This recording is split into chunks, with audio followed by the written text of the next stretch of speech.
యెహెజ్కేలు గ్రంథం 28వ అధ్యాయము 13 నుంచి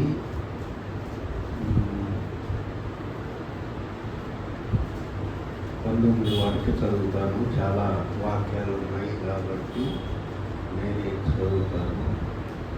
దేవుని తోట యందు ఏదెనులో నీవు ఉంటివి, మాణిక్యము సోమేలకము, సూర్యకాంతమణి రక్తవర్ణపు రాయి,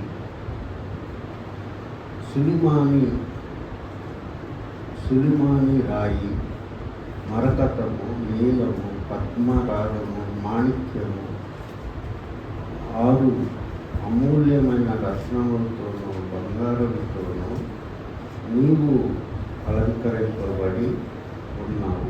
నీవు నియమింపబడిన దినమున పిల్లని ద్రోవులు వాయించువారును నీకు సిద్ధమైంది. అభిషేకము నొందిన కెరూబువై ఒక ఆశ్రయంగా నీవు ఉంటివి. అందుకే నేను నిన్ను నియమించును. దేవునికి ప్రతిష్ఠింపబడిన పర్వతం మీద కాల్చున్న రాళ్ళ మధ్య నీవు సంచరించుచుంటివి. నీవు నియమింపబడిన దినం మొదలుకొని పాపం యందు కనబడే వరకు ప్రవర్తన విషయంలో నీవు యథార్థవంతుడిగా ఉంటివి. అయితే నీకు కలిగిన విస్తారమైన వర్తకం చేత లోతుల నీవు అన్యాయం పెంచుకొని పాపము చేస్తూ వచ్చింది కనుక దేవుని పర్వతం మీద నీవు ఉండకుండా నేను నిన్ను అపవిత్రపరిచితిని. ఆశ్రయంగా ఉన్న కెరూబు కాలుచున్న రాళ్ల మధ్యను నీవు ఇకను సంచరింపవు. నిన్ను నాశనం చేసి నీ సౌందర్యము చూసుకొని నువ్వు గర్వించిన వాడవు. నీ తేజస్సు చూసుకొని నీ జ్ఞానమును చెరుపుకుంటు. కావున నేను నిన్ను జ్ఞానము పడవేశాను. రాజులు చూస్తుండగా నేను జ్ఞానానికి అప్పగించాను. అన్యాయంగా వర్తకము జరిగించి కలుగజేసుకున్న విస్తారమైన దోషముల చేత నీవు నీ పరిశుద్ధ స్థలమును చెరుపుకుంటివి గనుక నీలో నేను అగ్ని పుట్టించదను. అది నిన్ను కాల్చి జనులందరూ చూస్తుండగా దేశంలో మీద నేను పూర్తిగా చేశాను. జనుల్లో నిన్ను ఎరిగిన వారందరూ నిన్ను కూర్చి ఆశ్చర్యపడుతున్నారు. నేను పూర్తిగా నాశనమై వీటికి కారణంగా ఉంది. ప్రార్థన చేశాను. పరిశుద్ధుడైన దేవా, ఘనమైన గొప్ప నామానికి వెళ్ళదీస్తున్నాను. దేవనైనా మరి నీ వాక్యము ప్రకటించినట్లుగా నా గొంతుని నీ హస్తంతో ముట్టి దాన్ని బాగుంది. వచ్చిన ప్రతి బిడ్డని నీ వాక్యంతో మాట్లాడాలి. దేవాప్రభా, నువ్వు నీ సృష్టి యొక్క రహస్యాలు, మర్మాలు నువ్వు బైబిల్లో పొందుపరిచావు. ఏది దాయలేదు. అయితే మేము వాటన్నిటినీ గ్రహించగలిగే హృదయం మాకు వచ్చిన ప్రతి బిడ్డను నీ వాక్యం ద్వారా ఆశీర్వదించి దీవించమని యేసుక్రీస్తు నామములో ప్రార్థిస్తున్నాను. ఈరోజు నాకు అనేక ప్రశ్నలు వచ్చాయి. దేవుడు సాతాన్ని ఎందుకు సృష్టించాడు?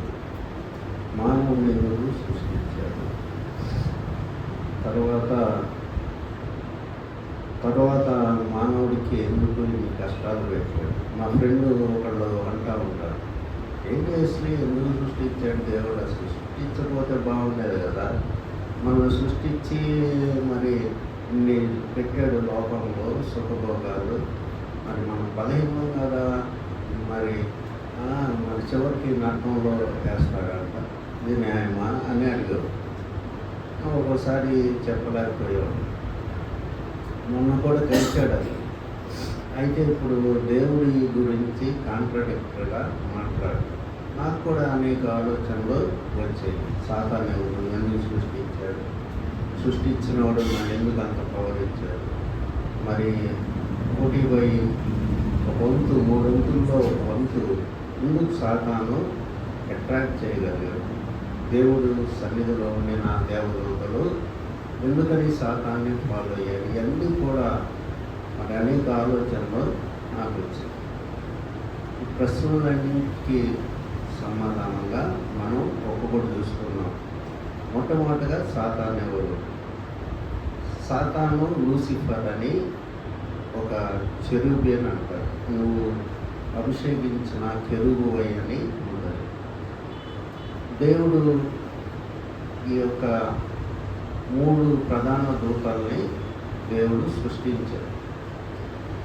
గాబ్రియేలు, మిఖాయేలు, తర్వాత లూసిఫర్.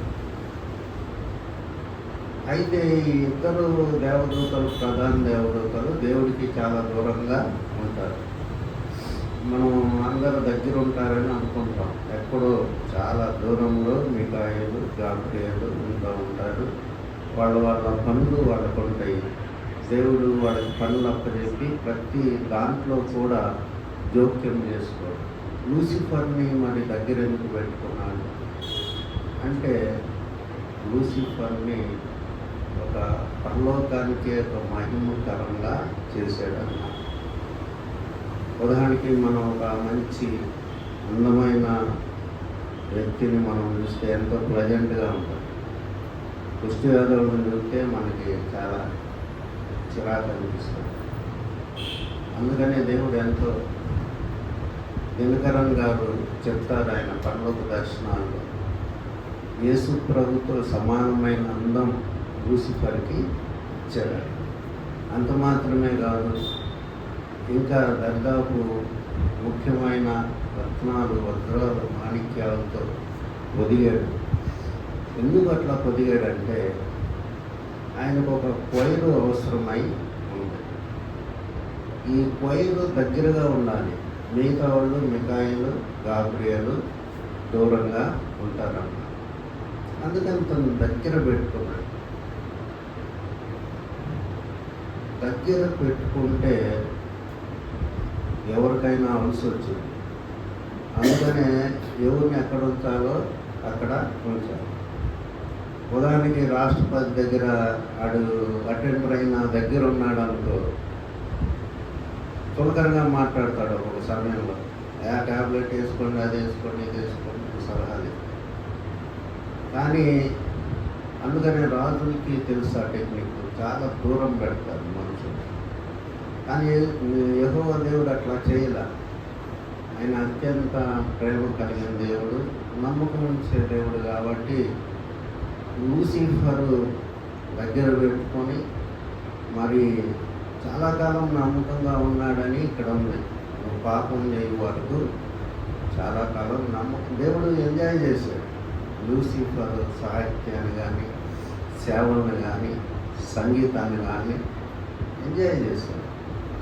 చేస్తే ఇక్కడ లూసిఫర్ గురించి ఏముందంటే, నువ్వు అన్యాయంగా వర్తకం జరిగించి పలుగా చేసుకున్న విస్తార దోషముల చేత నీవు నీ పరిశుద్ధ స్థానమును చేరుకుంటే కనుక నీలో నుండి నేను అగ్ని పుట్టించేదను, అది నిన్ను కాల్చివేయును. జనులందరూ చూస్తుండగా దేశం మీద నేను బూడిగా చేశాను. కాబట్టి ఎట్లాంటి పవరు, ఎట్లాంటి బ్యూటీ ఈ లూసిఫర్కి ఇచ్చాడంటే దేవుడు, ఆ వెలుగు. ఉదాహరణకి యేసుప్రభుని మనం చూస్తే వెలుగు, యెహోవా దేవుణ్ణి మనం చూడలేము. దాదాపు అంతకు సమానమైన వెలుగు లూసిఫర్కి ఇచ్చాడు. ఆ వెలుగు, ఆ కాంతి, ఆ బ్యూటీ చూసుకొని అపవాది గర్వపడ్డాడు. జ్ఞానం తగ్గిపోయాడు, మతి తగ్గిపోయాడు. నేనెందుకు ఆరాధించబడకూడదు, ఎప్పుడు మాకు ఇదేనా, భజనేనా, స్తుతేనా, మేము కూడా మరి ఎందుకు ఆరాధించకూడదు అని లోపల అపవాది ఆలోచిస్తా వచ్చాడు.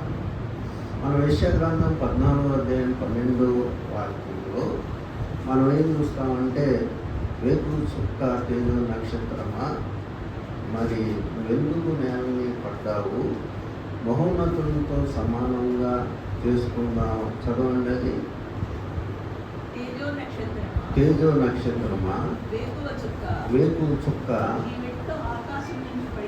నువ్వు ఎట్లు ఆకాశం నుండి పడితివి, జనులను పడగొట్టిన నీవు నేల మట్టం వరకు ఎట్లు నరకబడితివి. నేను ఆకాశమునకు ఎక్కిపోవదును, దేవుని నక్షత్రములకు పైగా నా సింహాసనము హెచ్చించుకొందును. ఉత్తర దిక్కునున్న సభా పర్వతం మీద కూర్చుందును, మేఘ మండలం మీదకి ఎక్కుదును. మహోన్నతులతో నన్ను సమానంగా చేసుకున్నానని మనసులో అనుకుంటేవి కదా. ఇక్కడ లూసిఫర్ చేసిన పాపం ఏంటంటే మనసులో అనుకున్నాడు. అంటే అది క్రియల్లోకి రాలే. ఇంకా వచ్చి నా సింహాసనం నాకు ఏమని దేవుడితో ఏం పోట్లాడాల. మనసులో అనుకుంటున్నాడు, నేను కూడా ఇట్లాగా ఆరాధించబడాలి, నేను కూడా మహోన్నతులతో సమానంగా ఉన్నాను, నేను కూడా మేఘమండలం మీద ఎక్కాలి, నాకేం తక్కువ. ఉదాహరణకి లూసిఫర్కి ఉన్న బ్యూటీని బట్టి మిగతా దేవతలు కూడా మరి ఎంతో పొగుడుతూ ఉంటారు. నీ అందం ముందే మేము పనికిరాము, లేకపోతే రకరకాలుగా దేవుని కంటే నువ్వు బాగున్నావు, అట్లాంటి మాటలు కూడా అనవచ్చు. ఎందుకంటే ఆ లూసిఫర్కి ఉన్న బ్యూటీ అట్లాంటిది. పిల్లని గ్రోవులు వాయించువారు నీకు సిద్ధమయ్యారు, నీవు నిర్మించబడిన దినమున అని ఉంటుంది. అంటే అర్థమైంది అంత. ఇంకెవ్వరిని పరలోకంలో దేవుడు ఎవరిని ఇంత బ్యూటీగా, ఇంత పవర్ఫుల్గా, ఇంత జ్ఞానంగా సృష్టించలేదు. అదే దేవునికి ప్రతికూలమైంది. కాబట్టి దేవుడికి అవసరం ఉంటుంది. మనం అనుకుంటాం మనకే అవసరాలు. అక్కడ దేవుడు తన అవసరాన్ని బట్టి లూసిఫర్ని క్రియేట్ చేశాడు. తనకి ఒక మరి తనని స్తుతించి ఆరాధించే బృందం కావాలి. అది ఆయన ఏం చేశాడు, కోట్లలో సృష్టించాడు. కోట్లలో సృష్టిస్తే లూసిఫర్ మోసం చేశాడు. కాబట్టి దేవుడు దానికి ఇంకో ప్రజ్ఞ 2-3 వంతులు, 3 వంతుల్లో ఒక వంతు ఖాళీ అయింది పర్లో. కాబట్టి దేవుడు మానవుని ఎందుకు సృష్టించాడంటే మానవుడితో దాన్ని రీప్లేస్ చేయాలని అనుకున్నాడు. ఆ వర్కింగ్, ఆ ఖాళీని మానవులతో, భక్తులతో. అందుకనే ఆయన భక్తులంటే ఆయనకి ఇష్టమని వాక్యంలో ఉన్నాడు. కాబట్టి ఈ గ్లోరీ పరలోకంలో ఆయన పోగొట్టుకున్న ఈ దేవదూతల సంఖ్య అంతటిని, 1000 కోట్ల దేవదూతలు మరి భూమి మీద పడదోయిపోయాడు. ఒకళ్ళు ఏమంటారంటే ఆ దూతలు ఇండియాలోనే దేవుడు తోసేసాడని అంటారు. ఎందుకంటే 30 దేవతలు ఉన్నారు కాబట్టి ఇక్కడ ఎన్ని వీధి దేవత, లేకపోతే గ్రామ దేవత, సంఘ దేవత, గృహ దేవత, ఇన్ని దేవతలు, దేవుళ్ళు మనకున్నారు కాబట్టి దేవుడు నెడితే కరెక్ట్గా ఇండియాలో వచ్చి పడ్డారు అని చెప్తారు. ఇది కూడా కొద్దిగా ఆలోచించి లాజికల్గానే చెప్తారు. అందుకని మన కుంభమేళాలో రకరకాల మరి దేవతలు, దేవుళ్ళు కనబడతా ఉంటారు. కాబట్టి ఇప్పుడు సాతానికి పరలోకంలో స్థలం లేకుండా పోయింది. అయితే ఈ లూసిఫర్ అనే సాతానికి తెలుసు దేవుడి ప్లాన్. ఆదాముని ఎందుకు చేశాడు, అవ్వని ఎందుకు చేశాడు, వీళ్ళని నా స్థానంలో రీప్లేస్ చేస్తాడు, దేవుని స్వరూపంలో, దేవుని పోలికలో వాళ్ళని చేశాడు, వాళ్ళు పెద్ద జనాంగం అయిపోయి వాళ్ళు చనిపోయిన తర్వాత పరలోకాన్ని నింపుతారని సాతానుడికి తెలుసు. అందుకనే సాతానుడు యొక్క దేవుడు సృష్టించిన మానవుడి మీద పడ్డాడు. సాతాను మాత్రమే కాదు, సాతాను దూతలు కూడా మానవుడి మీద పడి చీల్చి చెండాడుతా ఉంటాయి. వ్యభిచారులుగా, దొంగలుగా, మోసగాళ్ళుగా, అబద్ధికులుగా మారుస్తూ ఉంటాయి అన్నమాట. వాటి పని అది. ఎరిక్ ప్రిన్స్ రాస్తాడు ఆయన బుక్లో, వి ఎక్స్పెల్ ద డిమాండ్స్ అని ఒక బుక్ ఉంది. ఆ బుక్లో ఆయన ఏం రాస్తాడంటే, సాతానికి డిపార్ట్మెంట్స్ ఉంటాయి అంట. ఒకటి తాగుడికి ఒకటి, వ్యభిచారానికి ఒకటి, దొంగతనానికి ఒకటి, మోసానికి ఒకటి, హత్యకి ఒకటి, మద్యపానానికి ఒకటి, తర్వాత ఈ యొక్క డ్రగ్స్ ఒకటి, ఇట్లా రకరకాల పాపాలకి ఒక్కొక్క హెడ్ ఉంటాడు అని ఆయన బుక్లో రాశాడు. ఎందుకంటే government is very organised government అని ఆయన రాశాడు. దాంట్లో మనం అనుకుంటాము ఏదో అక్కడ తాగాడు, అడు శాఖాడు ఆడాడు. అందుకనే బైబిల్ ఏముంటుందంటే ఎప్పుడు ఎల్లప్పుడూ మెలకుగా ఉండండి అని ఉంటుందన్నమాట. అందువలన ఈ యొక్క మానవుడు అనేవాడు సాతాను ప్లేస్ని ఆక్రమించుకుంటాడు. ఇప్పుడు మనం చూస్తాం, దేవుడు గాయకుల్ని భూమి మీద ట్రైన్ చేశాడు. పరలోకంలో గాయకులు కావాలి. దావీదు ఆయన ఎంతోమంది గాయకుల్ని ఆయన, అందుకనే దావీదు అంటే దేవుడికి ఇష్టం అన్నమాట. అక్కడ గాయకులు ఎక్కువ ఉంటారు. దావీదు ఎక్కువగా సంగీతాన్ని డెవలప్ చేశారు. అట్లాగే రకరకాల రాజులు, ఇశ్రాయేలులు మరి గాయకుల్ని, సంగీతాన్ని డెవలప్ చేశారన్నమాట. అయితే మానవునికి దేవదూతలకి ఉన్న తేడా ఏంటి అనేది కూడా నేను ఆలోచించాను. దేవదూతలు ఏమంటారు? సన్స్ ఆఫ్ గాడ్ అంటారు. మానవులు కూడా కుమారులు అంటారు. అయితే దేవతలకి మానవులకి ఉన్న వ్యత్యాసం ఏంటంటే, ఆయన రక్తంతో కనబడిన కుమారుడు. వాడు మామూలుగా క్రియేటివ్ సన్స్ అన్నమాట. నోటి మాట ద్వారా వాళ్ళని దేవదూతల్ని సృష్టించారు. అందుకని మీరు దేవదూతలకి తీర్పు తీర్చుతారని మీరు ఎరుగురని కొరింథీయులు 2వ అధ్యాయంలో పౌలు చెప్తాడన్నమాట. మీలో ఎందుకు ఇంత గొడవలు, కలహాలు ఉన్నాయి? మీకు తెలియదా దేవదూతలకి మీరు తీర్పు తీర్చుతారని అని అక్కడ ఉంటుంది. కాబట్టి దేవుడు మానవుని ఒక ఉన్నతమైన వ్యక్తిగా క్రియేట్ చేశాడు.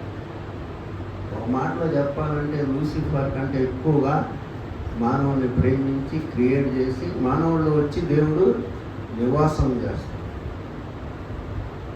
దేవుడే మానవుల్లో నివాసం చేస్తే మానవుడు ఇంత తప్పు చేయడానికి వీల్లేదు. కాబట్టి మానవుడిని దేవుడు ఎందుకు చేశాడు, సాతాన్ని దేవుడు ఎందుకు చేశాడు అని ఉంటుంది. నేను ఇంకోటి కూడా అనుకున్నాను, మరి రక్షణ పొందిన మానవుడు పరలోకంలోకి వెళ్ళి వీళ్ళు కూడా పడిపోయి దేవుడి మీద తిరుగుబాటు చేస్తారా అని అనుకుంటారు. చెయ్యడానికి గ్యారంటీ ఏంటి? దానికి కూడా బైబిల్లో సమాధానం ఉన్నది. మొన్న ఈ మాట దేవునాథ్ గారితో డిస్కస్ చేసినప్పుడు వెరీ గుడ్ భలే క్యాచ్ చేసుకోవాలి.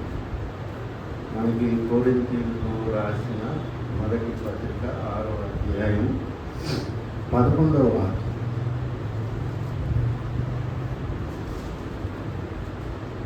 కొరింథీయులకు రాసిన మొదటి పత్రిక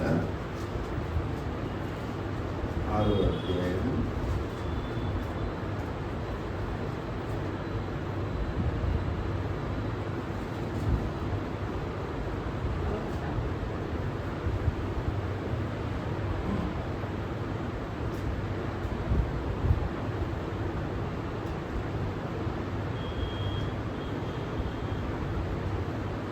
మొదటి కొరింథీయులు 6వ అధ్యాయం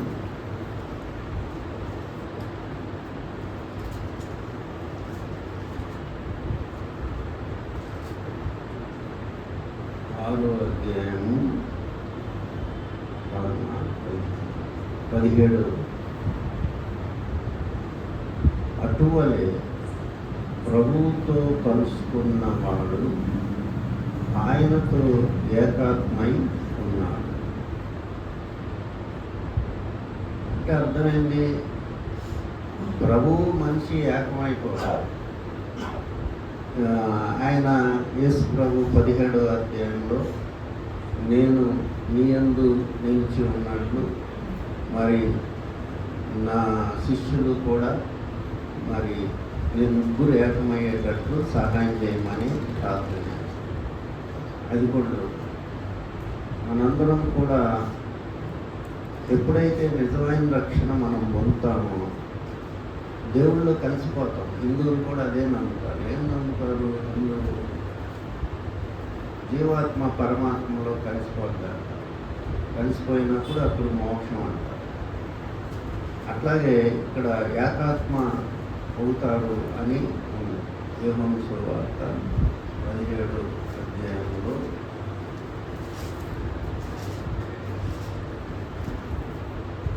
వారి 17వ అధ్యాయం 21వ వాక్యం, తండ్రి నా యందు నీవును నీ యందు నేను ఉన్నలాగున వారును మన యందు ఏకమై ఉండవాలని వారి కొరకు మాత్రమే నేను ప్రార్థించలేదు. వారి వాక్యము వలన నా యందు విశ్వాసం ఉంచు వారందరూ ఏకమై ఉండవాలని వారి కొరకును ప్రార్థించుచున్నాను. ఇక్కడ యేసు ప్రభువు నేను, నువ్వు కాదు, తండ్రి ఇంకా శిష్యులు అంత మాత్రమే కాదు, వాళ్ళు వాక్యం చెప్పిన విశ్వాసులందరూ కూడా ఏకమవ్వాలని నేను ప్రార్థిస్తున్నాను అని చెప్తున్నాను. అంటే ప్రభు వచ్చి వివాహం చేసుకుంటాడంటే సంఘాన్ని ఏంటి అర్థం? మొత్తం ఒక ఆత్మలా కలిసిపోతారు. విశ్వాసులు యేసు ప్రభు మొత్తం ఒక ఆత్మ అయిపోతారు. అదే గొర్రెపుల్ల వివాహ మహోత్సవం అంటే ఇంకా రెండు అనేది ఉండదు అన్నమాట. ఉదాహరణకి భార్యాభర్తల గురించి వారిద్దరూ ఏక శరీరులు అవుతారని. అట్లాగే సంఘానికి దేవుడు ఆ మహిమను ఇవ్వటానికి దేవుడు భూమి మీద దిగి వచ్చి సాతాను ఆ యొక్క లూసిఫరు ఆ దేవదూతల స్థానంలో సంఘాన్ని రీప్లేస్ చేయబోతున్నాడు. కాబట్టి ఇందుకని దేవుడు మానవుల్ని సృష్టించాడు. మరి పాపం చేసిన వాళ్ళ సంగతి ఏమిటి? అదే అన్నమాట. ఎవరైతే అపవాదికి సపోర్ట్ చేస్తారో భూమి మీద వాళ్ళందరినీ దేవుడు డైల్యూట్ చేస్తాడు, స్క్రీనింగ్ చేస్తాడు అన్నమాట. భూమి మీద చేసి మరి ఎవరైతే నా ఆత్మ లేని వాడు నా వాడు ఆయనకు భయపడి భూమి మీద జీవించే వాళ్ళందరినీ కూడా దేవుడు ఏకాత్మగా చేసి వివాహం చేసి, అది అర్థం కాదు. ఇదేందుకు మొత్తాన్ని వివాహం అంటున్నారు, సంఘాన్ని వివాహం అంటున్నారు. అమెరికాలో ఒక సంఘం ఉంటుంది, ఇండియాలో ఒక సంఘం ఉంటుంది. మరి సంఘాలన్నింటినీ యేసు ప్రభువు ఎట్లా వివాహం చేసుకుంటాడు అంటే దానికి జవాబు ఈ రకంగా మరి నాకు దొరికింది. అందరినీ కూడా ఐక్యపరిచి దేవుడు ఆత్మలన్నింటినీ కూడా ఐక్యపరిచి ఏకాత్మ అయిపోయి దేవుడు అదే గొర్రెపిల్ల వివాహం విశ్వాసంతో ఆనందిస్తాడు. కాబట్టి దేవుడు ప్రణాళికని దేవుడు మొట్టమొదటిగా ఇశ్రాయేలుకి ఇవ్వాలనుకున్నాడు. కానీ ఇశ్రాయేలు ఫుల్ఫిల్ చేయలేదు. ఆయన యొక్క ఉద్దేశాన్ని, ఆయన యొక్క కోరికల్ని ఫుల్ఫిల్ చేయలేకపోయాయి. అయితే దేవుడు ఆయన బైబిల్లో ఉంది, నా ఆలోచన ఎప్పుడు వ్యర్థం కాదని ఉంటుందన్నమాట. ఆయనకి చివరిగా ఆలోచన ఏంటంటే సంఘాన్ని నిర్మించి వాళ్ళ స్థానంలో సంఘం ద్వారా మహిమ పొందాలని దేవుని ఉద్దేశమై ఉందన్నమాట. మనం అపోస్తల కార్యం 20వ అధ్యాయంలో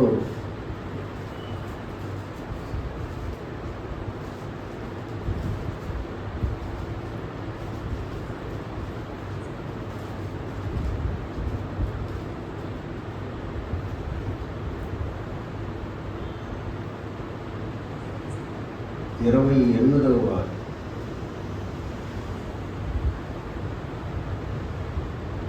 అపోస్తల కార్యం 20వ అధ్యాయం 28వ వారు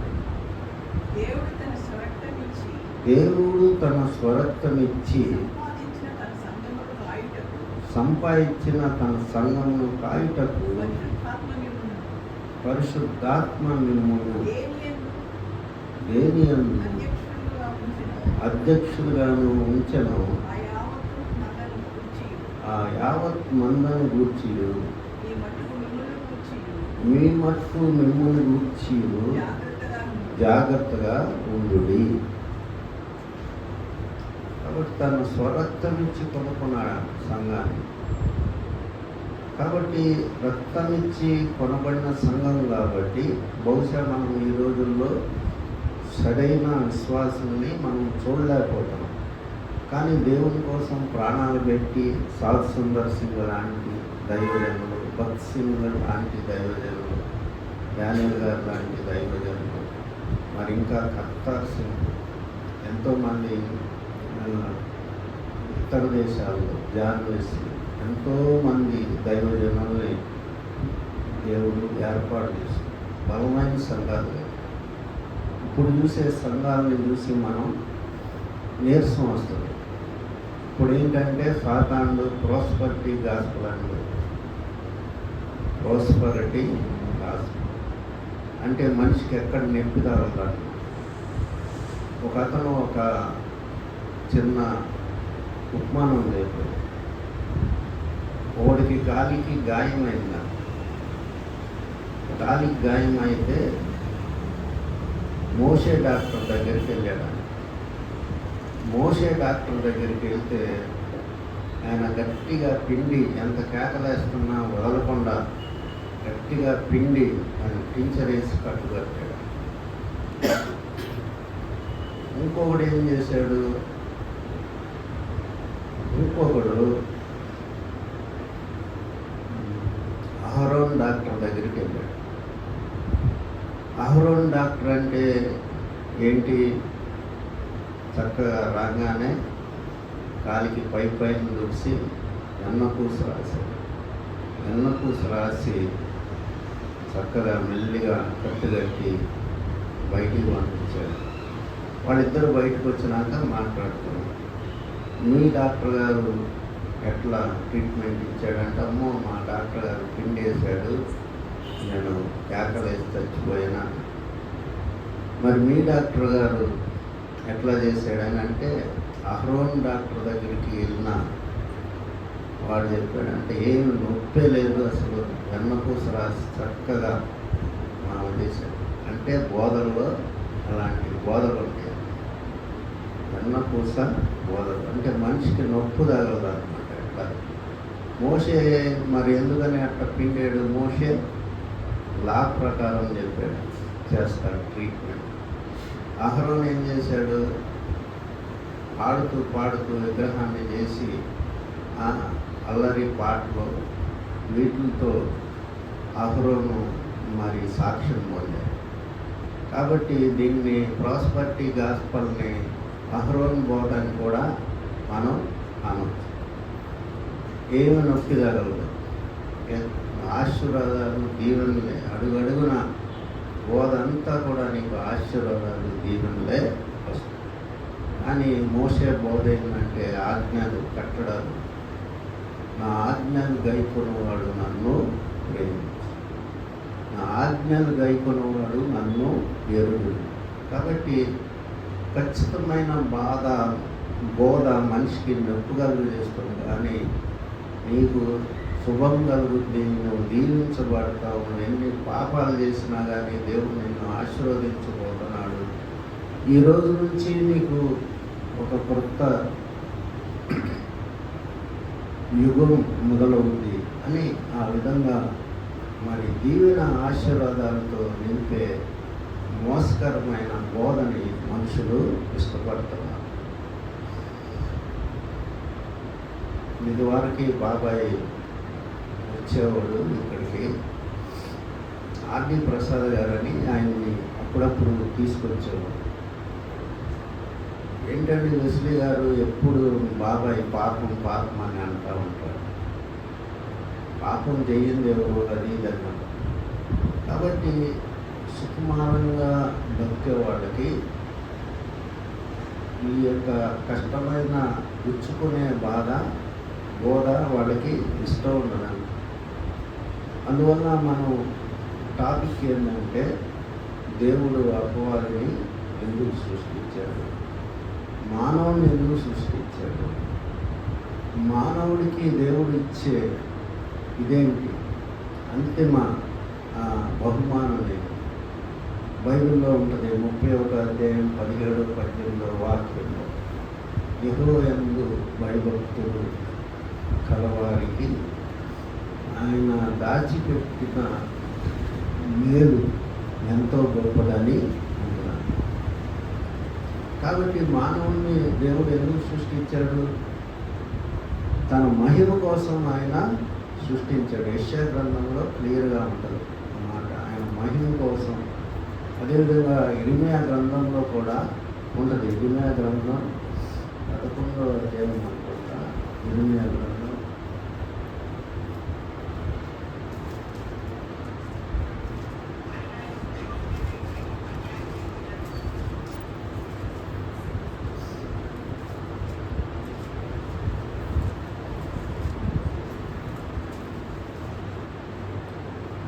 13వ అధ్యాయం 11వ వాక్యం. ఇర్మీయా గ్రంథం 13వ అధ్యాయం 11వ వాక్యం. నాకు కీర్తి స్తోత్ర మహిమలు కలుగుటకై వారు నాకు జనులుగా ఉన్నట్లు నేను ఇశ్రాయేలు వంశస్థులందరినీ, యూదా వంశస్థులందరినీ నడికట్టు నరుని నడుముకు అంటి ఉన్న రీతిగా నన్ను అంటి ఉండవాలని చేస్తుంది కానీ చాలా. కాబట్టి దేవుడి యొక్క ఉద్దేశం ఎందుకు మానవుని చేశారు? నరకంలో వేయటానిక కాదు, తన యొక్క సంపాదనలో వాస్ట్ అవటానికి. యెషయా గ్రంథంలో నా స్వాస్థ్యం అంటారు.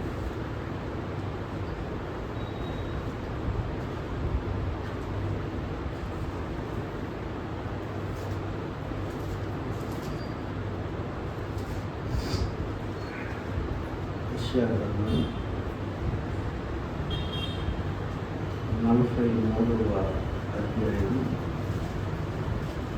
1 నుంచి చదువుతున్నాను. అయితే యాకోబు, నిన్ను సృజించిన వాడు యెహోవా, ఇశ్రాయేలు నిన్ను నిర్మించిన వాడు ఇలాగ సెలవిస్తున్నాను, నేను నిన్ను విమోచించి ఉన్నాను, భయపడను, పేరు పెట్టి నిన్ను పిలిచి ఉన్నాను, నీవు నా సొత్తు. అంటే ఏంది? యు ఆర్ మై ప్రాపర్టీ అంటున్నాను. మానవుని దేవుడు ఒక యాకోబు జనాంగాన్ని దేవుడు ఏమంటున్నాడు? నువ్వు నా ఆస్తి అంటున్నాడు. మనం చెప్పుకుంటాం కదా, మన ఆస్తి అక్కడ నాకు 2 ఎకరాల స్థలం ఉంది, అక్కడ 500 గజాల స్థలం ఉందని. అలాగా దేవుడు మన గురించి చెప్పుకుంటాడు అన్నమాట. వీళ్ళు నాకు విశ్వాసం, నా ఆస్తి వీళ్ళే అని దేవుడు చెప్పుకుంటున్నాడు, అనౌన్స్ చేస్తున్నాడు. ఏం చేస్తున్నాడు? నీవు నా సొత్తు, భయపడకము, పేరు పెట్టి నిన్ను పిలిచి ఉన్నావు, నీవు నా సొత్తు. కాబట్టి మనం ఆయన ప్రాపర్టీ అంటాం. ఆయన ప్రాపర్టీని అందుకుంటే ఆయన ఊరుకోడు. మనకి దాడులు జరుగుతున్నాయి. అది మరి మనం నిజంగా దేవుని బిడ్డలం అయితే మన మీద జరిగిన దాడికి ఆయన ప్రతీకారం చేసే దేవుడై ఆయన విడిచిపెట్టే దేవుడు కాదన్న. తర్వాత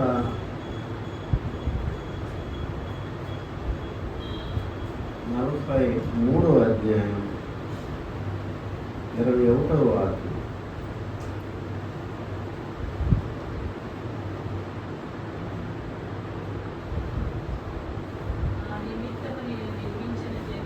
నా నిమిత్తము నేను నిర్మించిన జనులు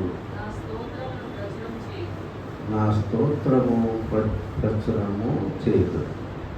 తర్వాత అదేవిధంగా 43వ అధ్యాయం 7వ వాక్యంలో నా మహిమ నిమిత్తము నేను సూచించిన వారు నా నామమున పెట్టబడిన వారందరినీ కల్పించును. మహిమ నిమిత్తము నేను సృజించిన వారు. కాబట్టి మనం దేవుడు ఎందుకు సృష్టించాడు? నరకంలో వేయటానికి, ఆయన మహిమ కోసం, ఆయన ఆస్తిలో వాటా కోసం. ఆయన చెప్తాడు క్లియర్గా. ఏం చెప్తున్నాడు? యోహాను సువార్త 14వ అధ్యాయం 2వ వాక్యంలో, నేను వెళ్ళిపోతున్నాను, మీకోసం నేను స్థలం సిద్ధపరచ వెళ్ళుతున్నాను. నేను వెళ్ళి మీకు స్థలం సిద్ధపరిచిన నేనుండు స్థలంలో మీరుండులాగా మరలా వచ్చి నేను మిమ్మల్ని తీసుకెళ్తాను. క్లియర్ డిక్లరేషన్స్ అన్నమాట ఈ దేవుడు. వాగ్దానాలు ఇవన్నీ అయ్యో కళ్ళబొల్లి మాటలుగా, నేను వెళ్తున్నాను, నేను వెళ్ళి మీకోసం స్థలం సిద్ధపరుస్తాను. స్థలం అంటే దేవుడు సిద్ధపరిచే బిల్డింగ్స్ ఎట్లా ఉంటాయి? మామూలుగా మనం ఇంజనీరింగ్ కట్టే బిల్డింగ్సే ఎంతో పెద్దగా విశాలంగా ఉంటుంది.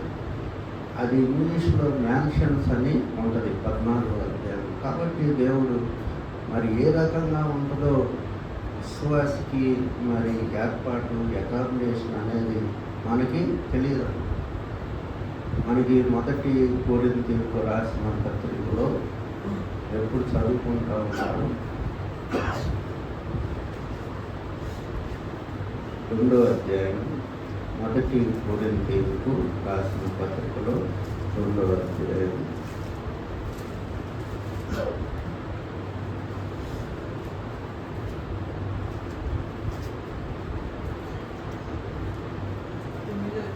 9వ వచనం. ఇందును గూర్చి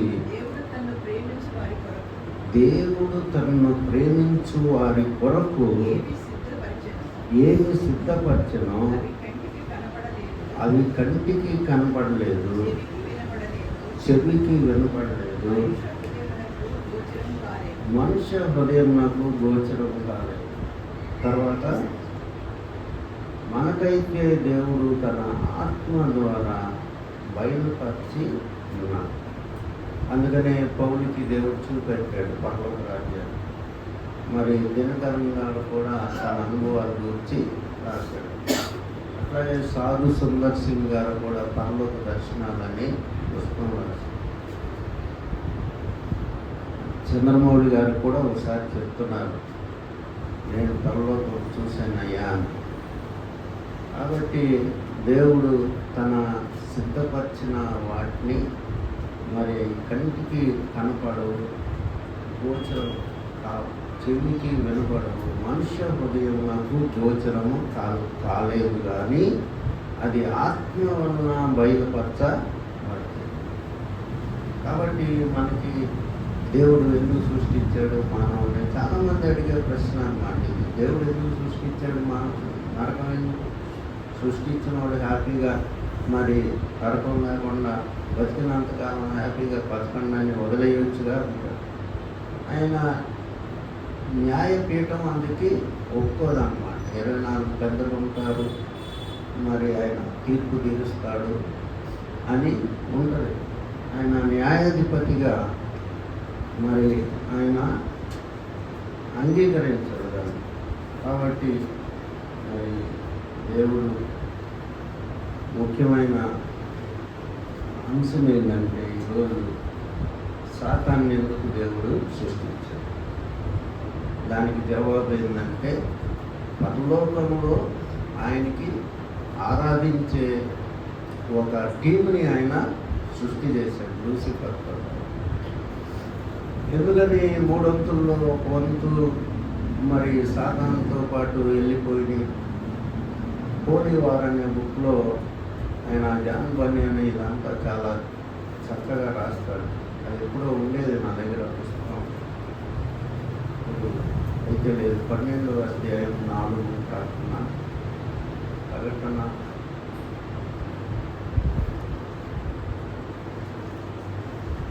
12వ అధ్యాయం 4వ వాక్యం.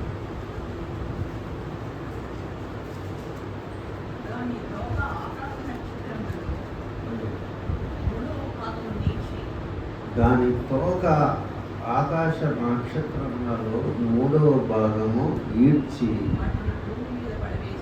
వాటిని భూమి మీద పడవేసింది. కాబట్టి ఆకాశ నక్షత్రాల్లో 3వ భాగం అంటే దేవదూతల్లో 3వ భాగాన్ని భూమి మీదకి లాక్కొచ్చింది. ఎందుకని దేవుడు తోసేసాడు కాబట్టి. సాతాను సపోర్టర్స్ దేవుడు ఒక్కొక్కడికి ఒక్కొక్క భాగం ఇచ్చాడు. పరలోకం అంతటిని 3 భాగాలు చేసి బాబాయిని కూడా అడిగారు ఒకసారి, ఎందుకని అంతమంది ఫాలో అయ్యారు లూసిఫర్ని? దుష్టుడు కదా, దేవుడు ఎంతో ప్రేమగా దేవుడిని వదిలేసి వాడెమ్మటి ఎందుకు పడ్డారంటే, దేవుడు 3 భాగాలు చేసి పరలోకాన్ని, ఒక భాగం లూసిఫర్కి, ఒక భాగం గాబ్రియల్కి, ఒక భాగం మిఖాయిల్కి ఇచ్చేసి వాళ్ళ దాంట్లో జోక్యం చేసుకోవాలి. అపవాది పాపం చేసేంత వరకు దేవుడు జోక్యం చేసుకోవాలి. అందుకనే ఒక భాగాన్ని అపవాది కన్విన్స్ చేయగలిగింది. ఎట్లా చేయగలిగాడు? తనకున్న అందంతో, తేజస్తో, తేజో నక్షత్రం వేకు చుక్కాని మనం తనకున్న పవర్, గ్లోరీ, అంత మహిమతో దేవుడు లూసిఫర్ని సృష్టించాడు. అంటే లూసిఫర్ ఒక మాట చెప్తే ఎదుటోడు నమ్ముతాడు. ఉదాహరణకి ఆదాము అవ్వ దేవుడు ఒక మాట చెప్పాడు. ఏం చెప్పాడు? నువ్వు పండు తిన్న దినమున నువ్వు మరణం అవుతావు అన్నాడు. సరే, లూసిఫరు మరి అనే సాతాను సర్పంలోకి ఎంటర్ అయ్యి 2 మాటలు చెప్పింది. ఒక అరగంట లెక్చర్ ఏమి ఇలా మనం జనానికి చెప్తాము, సంఘానికి రా ప్రార్థన చేయి, సంఘానికి రా ప్రార్థన చేయి, వాక్యం విను, మంచి సేవకుడు వస్తున్నాడు అని ఎంత చెప్పినా అవతలోటు రాడు. లూసిఫర్ అయితే 2 నిమిషాల్లో అవ్వాదానికి చెప్పి వెళ్ళిపోయాడు. అవ్వ పనులు ఏంది, మళ్ళీ కొన్ని తీసుకొని రెడీగా పెట్టుకుంది, ఆదాముకి ఇచ్చింది. ఆదాము తిన్నాడు. దేవుని స్వరూపంలో ఉన్న మానవుడికి సపరేషను వచ్చింది. తర్వాత మానవుని దేవుడు ఎందుకు సృష్టించాడంటే దాని యొక్క తల చెతగొడతాను కానీ ఉండదు. యేసు ప్రభు ద్వారా మనం ఆదికాండం మనం చూసినట్లయితే ఆదికాండం 3వ అధ్యాయంలో మీ ఇద్దరి మధ్య నేను వైరం పెడతాను అని చెప్తాడు దేవుడు. చదవండి. మరియు నీకును స్త్రీకిని, నీ సంతానమునకు ఆమె సంతానమునకును వైరము కలుగా. కాబట్టి స్త్రీ సంతానము యేసుప్రభు అని. యేసుప్రభు పురుష సంతానం కాదు, స్త్రీ సంతానం. కాబట్టి ఆ యొక్క స్త్రీ సంతానం ద్వారా తల చితగొడటానికి యేసుప్రభు శిలువలో తల చితగొడతాడు. ఒక వాక్యం మనం చూసుకుందాం, 2 వాక్యాలు చూసుకొని మనం ముగించుకుందాం. కొలసీలకు రాసిన పత్రిక 2వ అధ్యాయం 16, 17 వాక్యాలు.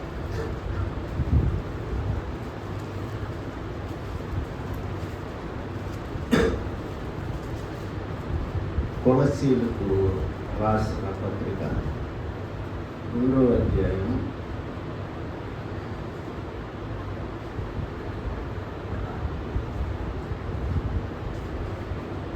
6, 7, 16, 17.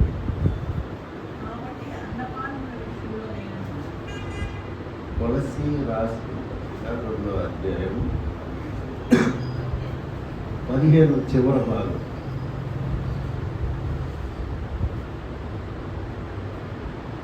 ఆయన విరోధముగా ప్రధానులను అధికారులను నిరాయుధులుగా చేసి శిలువ చేత జయోత్సవంతో వారిని పట్టి తెచ్చి బాహాటంగా వేడుకకు కనపరచు. సాతాను శక్తులకి ఈ విషయం తెలియదు. ఆ పవర్ అంతా తీసి పడేశాడు. సాతాను శక్తుల పవర్. ప్రభువా, పాపినైన నన్ను క్షమించు అని శంకర ప్రార్థన చేస్తే మన పాపాలన్నీ మాయమైపోతాయి. కాబట్టి సిలువ చేత ఆయన సాతాను ప్లాన్స్ అన్నీ కూడా నల్లిఫై చేసుకోవాలి. కాబట్టి మానవుడు ద్వారా అందుకనే దేవుని సేవకులు దయ్యాన్ని, సాతాన్ని కమాండ్ చేస్తారు. దయ్యమా వెళ్ళిపో, నువ్వు ఎక్కడి నుంచి వచ్చావో అక్కడికి వెళ్ళు అని కమాండ్ చేస్తారు. ఈ విధంగా సాతాన్ మీద దేవుడు ప్రతీకారం తీర్చుకున్నాడు. ఎట్లా తీర్చుకున్నాడు? మానవుని సృష్టించి ఆ యొక్క మానవుల ద్వారా అబ్రహాంని ఏర్పాటు చేసుకొని ఇశ్రాయేల్ సంతానం అని ఒకదాన్ని, ఇశ్రాయేల్ జనాంగం అని దాన్ని చేసి అబ్రహాం సంతానంలో నుండి యేసు ప్రభు వచ్చి ఈ యొక్క సర్పం మీద ఆయన ప్రతీకారం తీర్చుకున్నాడు. కాబట్టి మానవుని ఎందుకు చేశాడంటే ఎన్ని కారణాలు మనం చెప్పవచ్చు. ఆయన పరలోకం ఇవ్వటానికి, మానవుడికి తన మహిమలో పాలు పంచుకోవటానికి, సాతాను శక్తుల మీద అధికారం ఇవ్వడానికి, ఇవన్నిటిని కూడా మనం ఇంకొక వాక్యం చదువుకున్నాం. లూకా సువార్త 9వ అధ్యాయం 10వ వాక్యం.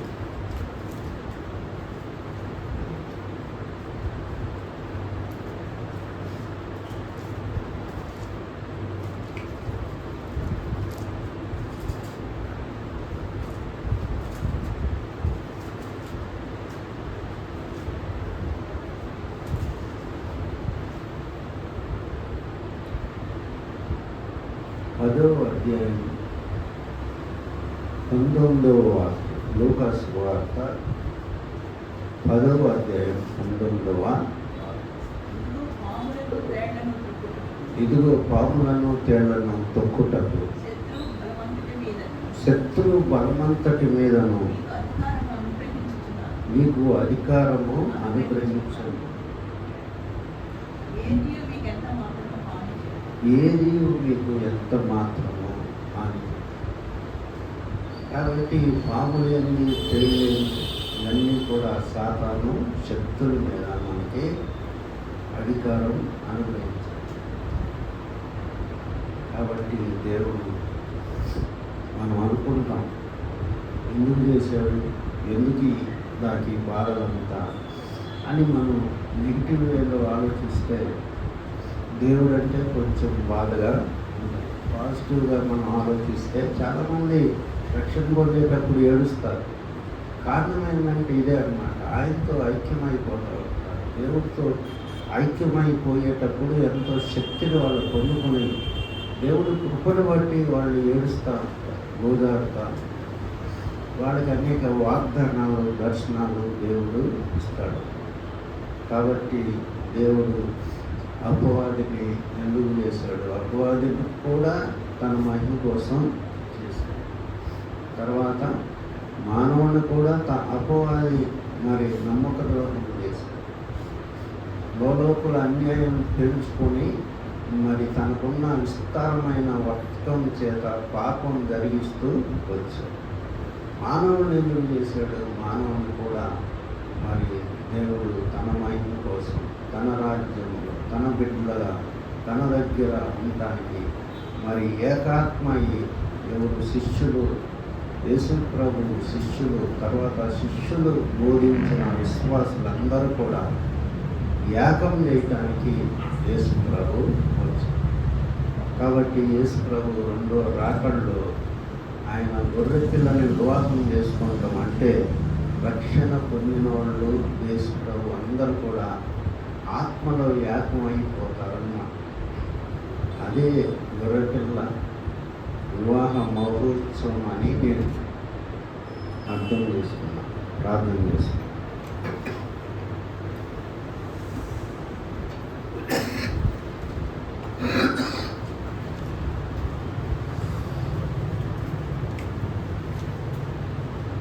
మన మధ్య ఉన్న రమేష్ పాస్ గారు ప్రార్థన చేస్తారు.